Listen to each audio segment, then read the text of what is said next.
मेरे सामने बैठी लड़की गोरी सफ़ेद रंगत की मालिक थी। सुनहरे बाल, बादामी आंखें, कोई कमी नहीं थी उसमें सिवाय उसके कि वे देख नहीं सकती थी। पैदाइशी अंधी नहीं थी, लेकिन बचपन में उसे ऐसा बुखार हुआ था जिसकी वजह से उसकी आंखें ख़त्म हो गई थी। बाकिल उसके पापा के उसका बहुत ही इलाज करवाया, लेकिन डॉक्टर ने कह दिया कि जब तक वे 25 साल की नहीं हो जाती उसका हर इलाज लाइलाज है। 25 साल की उम्र में उम्मीद है कि उसका ऑपरेशन किया जाए तो वह उसकी आंखें वापस आ जाएगी, लेकिन ये भी एक उम्मीद थी, यकीन से कुछ भी नहीं कह जा सकता था। मैं सामने बैठा था। मैंने कहा कि मुझे आपकी बेटी पसंद है और इससे शादी पर मुझे कोई भी ऐतराज़ नहीं। मेरी बात सुनकर उसके पापा ने रिश्ता पक्का कर दिया था। वह लड़की मुझसे आधी उम्र की थी। मेरी उम्र 40 की थी और वह बड़ी मुश्किल से 22 की होगी। उसके साथ साथ मैं शक्ल सूरत का एक ऐसा मर्द था कि जिसे लड़कियां आँख भी नहीं देखना पसंद करती है। मेरे नैन नक्श भी बदले से थे। रंगत गहरी सांवली थी, लेकिन बहुत ही दौलतमंद शख्स था, लेकिन उसके बावजूद मुझसे कोई भी लड़की शादी के लिए तैयार नहीं होती थी। मेरा बेढंगा वजूद और गहरी सांवली रंगत देखकर लड़कियां मुझसे नज़रें फेर लेती थी, अपने चेहरे का रुख बदल लेती थी। एक नागवार उनके चेहरे पर उधर जाती थी। मेरा शुमार शहर के बड़े बड़े बिजनेसमैन में होता था। मैं दौलत में किस्मत का धनी था, मगर शक्ल सूरत का मेरा शुमार बदसूरत लोगों में होता था। हालांकि मैंने बहुत सी कोशिश की और वर्जिश की और अपना एक फिट फाट रखूं, लेकिन मेरा बेढंगापन किसी तौर पर भी कम नहीं होता था। और बिजनेस के मामलात ऐसे थे कि मैं पाबंदी के साथ जिससे चाहकर भी नहीं जा सकता था। खाने पीने की भी कोई ख़ास रूटीन ना थी। मैं बहन भाइयों से सबसे बड़ा था। पापा की मौत के बाद मैंने ही अपने बहन भाइयों की शादियां की थी। सभी बैरून मुल्क में मुकीम थे, इसलिए अपनी शादी के लिए मैंने खुद ही कोशिश करना शुरू कर दी। चंद रिश्ते वालों से कह रखा था। सबसे पहले मैंने अपने हम पल्ला लोगों में ही अपने रिश्ते देखने शुरू किए थे, तो साफ इनकार सुनने को मिला। फिर मैंने बहुत से जगह पर देखना शुरू की, लेकिन लड़कियों साफ मुंह पे इनकार करके चली जाती। जैसे एक औरत के लिए इनकार उसकी तजल होती है, वैसे मर्द के लिए भी तकलीफ़ का बयां बन जाता है। मैं एहसास कमतरी का शिकार हो चुका था, इसलिए मैंने शादी का इरादा ही छोड़ दिया था। मगर उस लड़की को देखकर मैं इस पर अपना दिल हार बैठा था। पहली बार मैंने उसे अपने बंगले के करीब पार्क में देखा था। सुबह ही सुबह वह वहाँ पर जॉगिंग करने आया करती थी। यहाँ लड़की वहीं बेंच पर बैठी रहती थी, लेकिन बेहद नर्वस थी और घबराई हुई सी थी। बार बार टिश्यू से अपना पसीना पोंछ रही थी। पहले तो मैंने एक नज़र देखकर अपनी तवज्जो हटा ली, लेकिन जब मैंने दूसरा राउंड लगाया तब भी ये लड़की वहीं पर बैठी थी, लेकिन इस बार आंसू बहा रही थी। मैं उसे देखकर उठकर रुक गया और पिछले 15 मिनट और 20 मिनट से वह लड़की एक ही पोजीशन में उसी बेंच पर बैठी थी। पहले तो दाएं बाएं देख रही थी, लेकिन उसके बाद अब तो जैसे रोने लगी थी। मैं झिझकते हुए उसके करीब पहुंचा। मैंने कहा, आप रो क्यों रही है? मेरी बात सुनकर उसने मेरी तरफ देखा और अपने पास रखा स्टिक अपने हाथ में पकड़ने लगी। कहने लगी, मेरा भतीजा मुझे यहाँ पर बिठाकर न जाने कहाँ चला गया। कहने लगा कि फूफो बस अभी आता हूँ, मैं पिछले 1 घंटे से यहाँ पर बैठी हुई, पता नहीं कहाँ गया वे। मैंने कहा कि आप खुद उसे ढूंढ ले। तो कहने लगी, कैसे ढूंढूं, मुझे नज़र नहीं आता। ये सुनकर मुझे हैरत हुई थी कि कुछ पल तो मैं उसे देखता ही रह गया।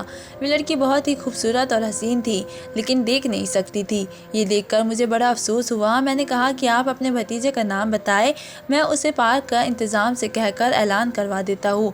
वे जहाँ भी होगा उसको आपको लेने आ जाएगा। मेरी बात पर वे कहने लगी, वे बहुत ही शरारती है, मुझे लगता है वो मुझे छोड़कर चला गया है। ये सुनकर मैं बहुत ही चौंक सा हुआ था। मैंने कहा, आपको अपने घर का पता मालूम है? तो कहने लगी, मुझे नहीं पता, वे तो मुझे मोटरसाइकिल पर यहाँ बिठा कर लाया था। कहने लगा कि आपको हलवा पूरी का नाश्ता करवाता हूँ, लेकिन न जाने वो कहाँ चला गया। मैंने कहा कि अगर आपको अपने घर का पता मालूम हो तो मैं आपको छोड़ देता हूँ। कुछ देर सोचकर उसने मुझे अपने इलाके का नाम बताया। मैं गाड़ी अपने साथ लेकर आया था। मैंने कहा कि अगर आप बुरा न माने तो मैं आपका हाथ थामकर अपनी गाड़ी में बिठा सकता हूँ, ताकि आपको आपके घर पहुंचा सकूं। वे कहने लगी, जी बस मुझे मेरे घर पहुंचा दे, मैं बहुत ही परेशान हूँ। मैंने उसका हाथ थामा और उसे पार्क से बाहर ले आया। उसका सफ़ेद हाथ मेरे काले हाथ की रंगत वाले हाथ में ऐसे लग रहा था जैसे कोयले की खान में हीरा निकल रहा हो, जगमगाता हुआ, चमकता हुआ, न जाने क्यों। लेकिन मेरा दिल चाहा कि यह हाथ अब मेरे हाथ में रहे। मैंने ठंडी आह भरी थी। मैंने उसे गाड़ी की फ्रंट सीट पर बैठाने में मदद की और उसी इलाके में पहुंच गया जहां का उसने पता मुझे बताया था। फिर वे मुझे अंदाजे से करीबी मस्जिद के बारे में बताने लगी कि मेरे बाबा रोज़ जामे मस्जिद मोहम्मद में नमाज़ पढ़ने जाते हैं। आप किसी से भी पूछना कि मैं मस्जिद कहाँ है। मैंने आने जाने वाले मुसाफिरों से मस्जिद के बारे में पूछा तो वह बड़ी आसानी से मुझे उस मस्जिद का पता मिल गया। वहीं से उसके पापा का नाम पूछते हुए मैं उस लड़की के घर पहुंचा। अपनी गाड़ी से उतरकर मैंने दरवाजे पर दस्तक दी तो एक उधेड़ उम्र औरत घर से बाहर आई और मैंने उस औरत को गाड़ी की तरफ इशारा किया। कहा कि क्या आप इस लड़की को जानती है? औरत उस लड़की को देखकर कहने लगी कि ये मेरी बेटी है, लेकिन आपको कहाँ से मिली? अपनी माँ की आवाज़ सुनकर वे लड़की भी बेचैन हुई। गाड़ी का दरवाज़ा खोलने के लिए हैंडल ढूंढने लगी। मैंने गाड़ी का दरवाज़ा खोला। उसकी माँ ने उसका हाथ पकड़कर उसके नीचे उतारा। वे अपनी माँ के साथ लगकर रोने लगी और कहने लगी, फिरोज़ मुझे पार्क में छोड़कर न जाने कहाँ चला गया था। मुझे कहने लगा, फूफो थोड़ी देर में आता हूँ। माँ वहाँ मैं अकेली बैठी थी, मुझे डर लग रहा था। उसकी माँ कहने लगी, ये अपनी हरकतों से बाज नहीं आ सकता। फिर उन्होंने फिरोज़ कहकर पुकारा तो एक 15 साल का लड़का घर से बाहर निकला। वह हंस रहा था और उस औरत ने मेरा शुक्रिया अदा किया। मैं वापस अपने घर आ गया, लेकिन उस लड़की का चेहरा मेरी आंखों में जैसे समा गया। मेरे पापा मर चुके थे, बहन भाइयों की मैं शादी कर चुका था। मेरी एक बहन दुबई से पाकिस्तान आई थी। मैंने जब अपनी बहन से अपनी शादी के लिए उस लड़की के घर रिश्ता ले जाने के लिए कहा तो मेरी बहन कहने लगी कि तुम्हारा दिमाग तो ठीक है, ऐसी भी कौन सी खामी है तुम में जो तुम्हें एक अंधी लड़की से शादी करना चाहते हो। मैंने कहा कि आप लोग जानते हैं कि मुझ पर क्या खाम बात है। मेरी बात सुनकर वे कहने लगी कि ऐसा भी कोई बुराई नहीं है तुम्हारे अंदर। हम रिश्ता ढूंढ तो रहे हैं, जल्द से जल्द रिश्ता बहुत ही खूबसूरत सी लड़की से तुम्हारी शादी करवा देंगे। लेकिन आसान नहीं होता कि किसी अंधी लड़की के साथ शादी करना। कभी कभी तो मुझे लगता था जैसे मेरे बहन भाई चाहते ही नहीं कि मेरी शादी हो, क्योंकि मैं जो कमाता था किसी न किसी बहाने से मेरे बहन भाई मुझसे पैसे मांग लेते थे। कहते थे कि तुम तो अकेले हो, इन पैसों का क्या करोगे? हम घर बार वाले हैं, हमारे 100 खर्चे होते हैं। मैं भी उन पर बेदर्ज खर्च कर देता था। शायद यही वजह थी कि कोई भी मेरे लिए लड़की ढूंढने के लिए तैयार नहीं था। मैं अपने बहन भाइयों से सबसे बड़ा था। सबकी जिम्मेदारियां निभाते निभाते मेरी ये उम्र हो गई थी। मेरे बहुत ज़्यादा इसरार करने पर मेरी बहन मेरे साथ उस लड़की के घर रिश्ता मांगने चली गई। उसके पापा पहले तो बहुत ही हैरान हुए। मुझे देखकर उनके चेहरे पर नागवारी छाई, लेकिन उसकी माँ बहुत ही खुश थी। कहने लगी कि हमारी बेटी पैदाइशी अंधी नहीं है, लेकिन उसका इलाज 25 साल की उम्र के बाद शायद मुमकिन है, लेकिन वे भी एक उम्मीद है। मैंने कहा कि मैं आपकी बेटी का खुद इलाज करवाऊँगा। मेरी बात सुनकर उसकी माँ फ़ौरन से आमादा हो गई। उसके पापा ने भी इनकार तो नहीं किया, लेकिन खामोश थे। शायद मेरी गहरी सवाली रंगत और मेरे बेढंग वजूद को देखकर उन्हें मैं कुछ खास पसंद नहीं आया था। लेकिन खामोश होने की वजह ये थी कि एक अंधी लड़की से कोई भी शादी करने के लिए तैयार नहीं होता। उनका एक बेटा था जो कि शायद मेरी ही उम्र होगा। उसका एक 14 साल बेटा था जो अपनी फूफो को हर वक्त तंग करता रहता था। उसके अंधे होने का नाजायज़ फ़ायदा उठाता था। कभी उसे किसी पार्क में छोड़ आता तो कभी किसी मार्केट में। वे भी रोते और परेशान होती। 2-3 दिन गुजरने के बाद जाकर उसे लेने जाता। वे भी एक लौता था और अपने पापा के लाडला था, इसलिए भाई और भाभी किसी को भी उस बच्चे को डांटने नहीं देते थे, ना ही उसे उसकी शरारतों से मना करते थे। बहरहाल मेरा रिश्ता महरीन से तय हो गया था। मैंने अपनी शादी पर बहुत ही अच्छा इंतज़ाम करवाया था, बहुत ही पैसा खर्च किया था। महरीन का शादी का लिबास 5-6 लाख का था और दुल्हन के लिबास में वे कोई अप्सरा लग रही थी। रुखसती के बाद मेरी बहन ने उसे कमरे में बिठा दिया। सब लोग अपने घरों को वापस जा चुके थे। जब मैं अपने कमरे में आया तो वे काफ़ी नर्वस लग रही थी। मैं उसके पास आकर बैठ गया, उसके दोनों हाथों को अपने हाथों में थाम लिया। उसके हाथ उस वक्त बहुत ही सर्द हो रहे थे। चेहरे पर एक अजीब बदहवास छाई हुई थी। मैंने हीरो की अंगूठी उसके हाथ में पहनाई, जिसे देखकर तो वो बहुत ही खुश थी, लेकिन मुस्कुरा रही थी। फिर कहने लगी कि आपने मुझसे शादी क्यों की, आपको तो कोई भी खूबसूरत और अच्छी लड़की मिल सकती थी। मेरे माँ ने मुझे बताया है कि आप बहुत ही अमीर और खूबसूरत भी है, फिर मुझ जैसी अंधी लड़की से आपने कैसे शादी कर ली। उसकी बात सुनकर मैं कुछ अजीब सा हो गया था। मुझे उसके पापा ने उसे ये क्यों कहा था कि मैं बहुत ही खूबसूरत और दौलतमंद था। मैं लेकिन खूबसूरत बिल्कुल नहीं था। इससे पहले कि उसे सच बताता वे कहने लगी कि मुझे सामने रंगत वाले लोग बिल्कुल भी पसंद नहीं।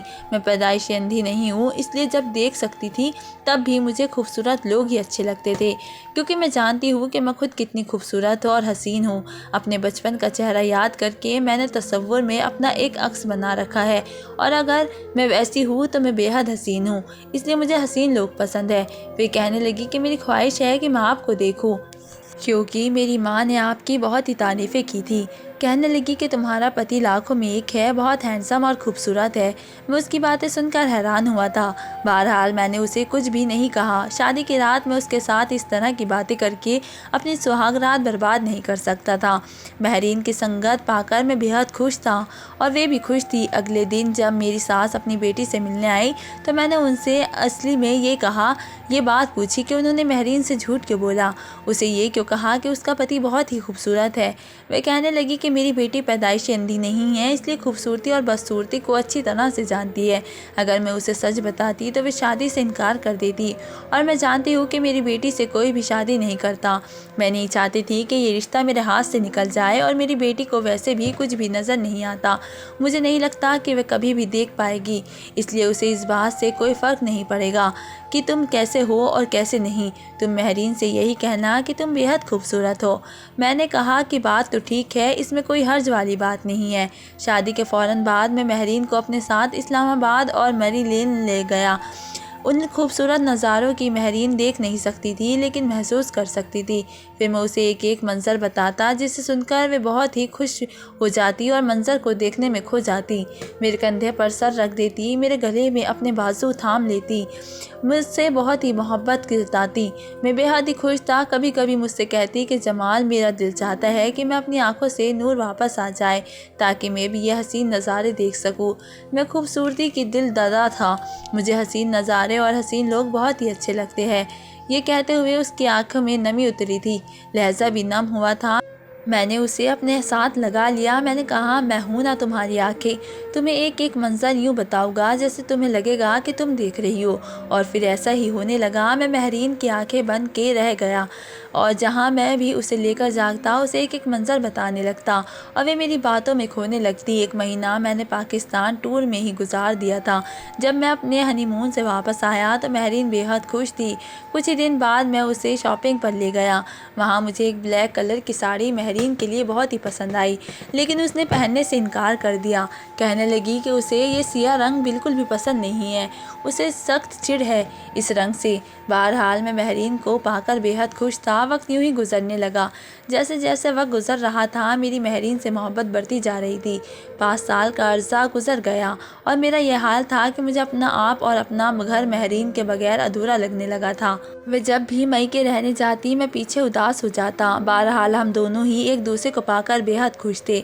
एक दिन महरीन मुझसे कहने लगी कि अब वह 25 साल की हो गई, इसलिए मैं उसका ऑपरेशन करवा दूं। उसकी ये बात सुनकर मैं तो बात को टालने लगा, क्योंकि अगर उसकी आंखों की रोशनी वापस आ जाती तो उसकी मोहब्बत मेरे लिए ख़त्म हो जाती। वे शायद मुझसे नफ़रत करने लगती। मेरी शादी की एनिवर्सरी थी। मैंने महरीन से कहा कि मुझे बताओ कि तुम्हें क्या गिफ्ट चाहिए। वह कहने लगी कि मुझसे वादा करे कि जो मांगोगे आप मुझे दोगे। मैंने उससे वादा कर लिया। कहने लगी कि मुझे अपनी आंखों की बनाई वापस चाहिए, आप मेरा ऑपरेशन करवा दे। मैं आपको देखना चाहती हूँ कि मेरा पति कितना हसीन है, कैसा है। मैं उसके चेहरे से गौर को देख रहा था, सोच रहा था कि अब क्या करूँ। वे मुझे अपनी जान से ज़्यादा अजीज़ थी। पिछले 5 सालों से मैं उसने मेरा तस्वुर एक खूबसूरत और हैंडसम नौजवान का बांध रखा था। अगर मुझे देखती तो न जाने उसका रद्दे अमल क्या होता। मैं नहीं चाहता था कि वह मुझसे नफ़रत करे, लेकिन मैं उसकी बात भी नहीं टाल सकता था।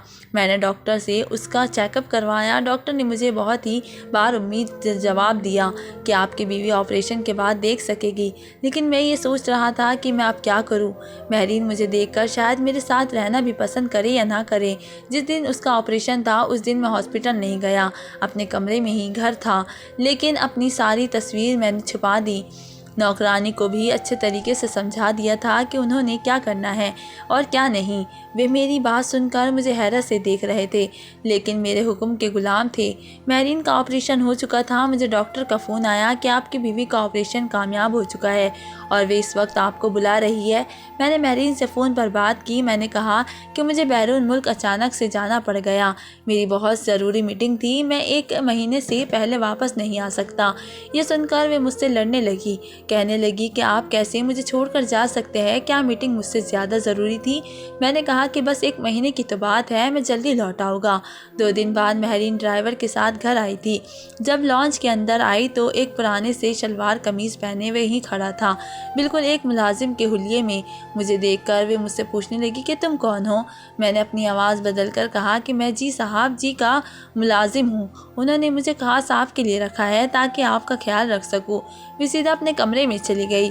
उसके चेहरे पर मुझे देखते ही नागवारी के ताज्जुब फैले थे, जिसे देखकर मुझे दुख हुआ था।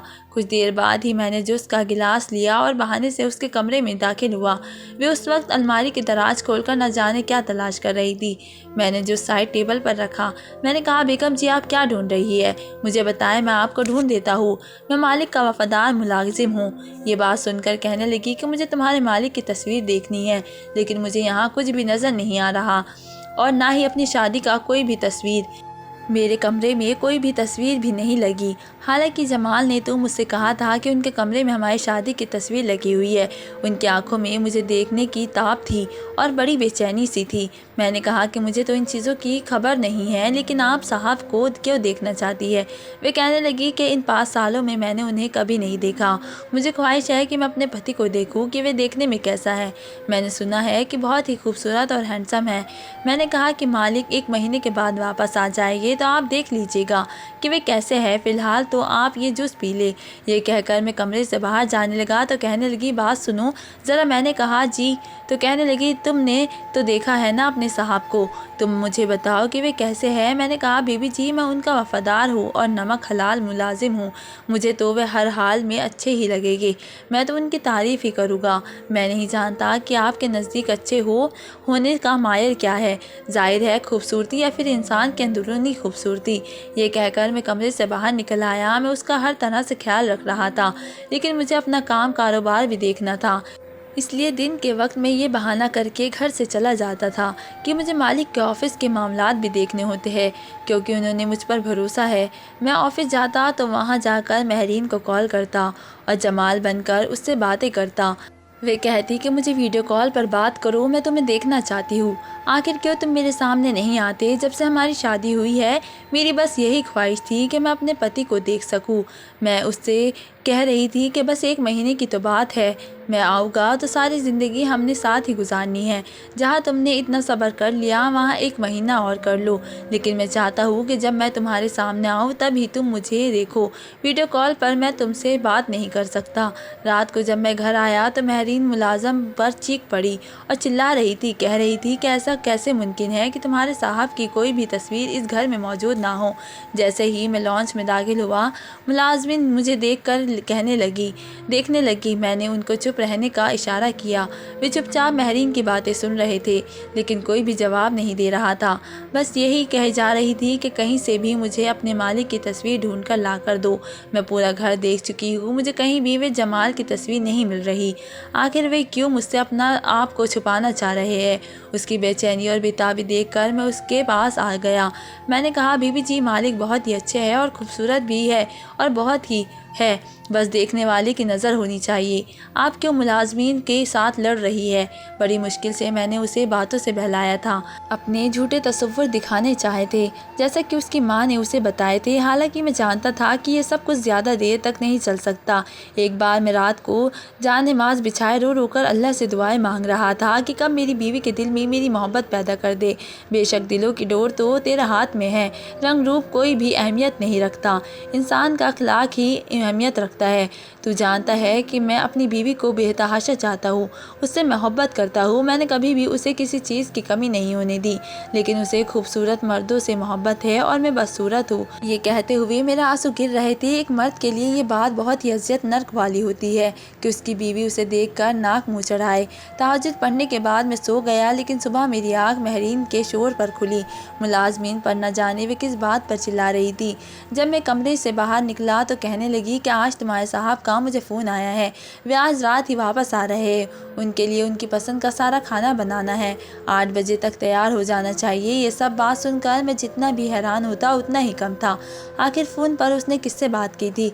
मुझे देखकर कहने लगी कि तुम्हें आज ऑफिस जाने की ज़रूरत नहीं है, वे कह रहे थे कि वह खुद ही वापस आ जाएंगे।